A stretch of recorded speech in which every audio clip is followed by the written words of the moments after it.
to Tara, Miss Supranational Philippines.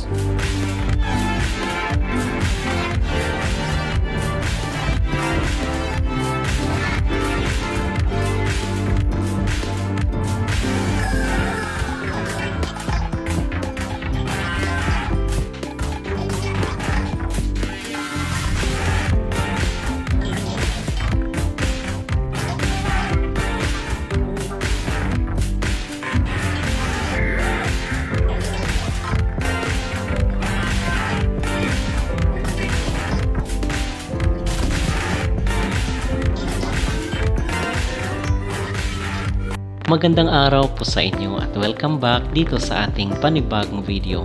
At ginanap na po ang Miss Supra Model 2025 na kung saan is nakita natin yung ating candidate na si Tara Valencia, and magbibigay po tayo ng ating opinion sa vlog na ito. Pero bago ang lahat ay huwag kalimutang mag-like at mag-subscribe na rin kayo para updated kayo sa ating mga latest issue. At napanood nyo po si Tara Valencia dito sa Supra Model 2025, and mga kapolitika, hati po ang reaksyon ng ating mga netizen, and marami po ang mga majority dito sa mga social media ay maganda ang or positibo yung naging reaksyon nila at naging comment nila dito sa performance si Tara Valencia sa Miss Supranational. So yung ating maging reaksyon dito is okay naman yung performance ni Tara at yung kanyang pagrampa dito sa Supra Mode. Siguro ay mas maganda kung ibang outfit yung pinasuot kay Tara, yung bumagay sa kanya. Okay, kasi medyo magalaw, kasi supposed to be pag model dapat straight lang yung lakad at walang masyadong ganong movement. Okay, so yun ang aking na-obserbahan dito. Pero isa rin talaga sa mga panlaban ni Tara dito sa Miss Supranational ay yung face card.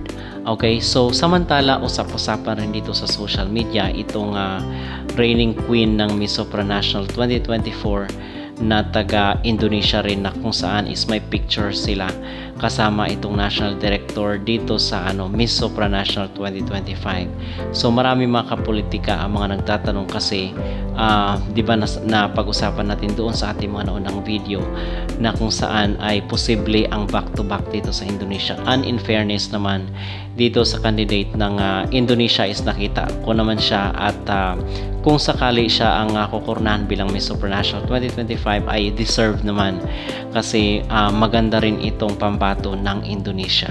Okay, so yun ang aking personal na opinion at personal na komento dito sa sa nangyaring Supra Model 2025 na kung saan is nakita natin yung ating kandidata na si Tara Valencia.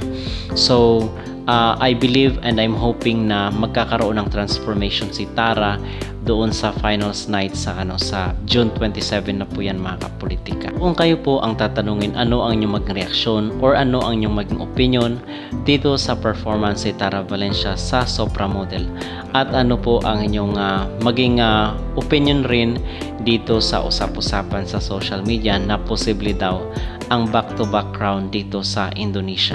Mag-comment down below at huwag kalimutang mag-like at mag-subscribe na rin kayo para updated kayo sa ating mga latest issue.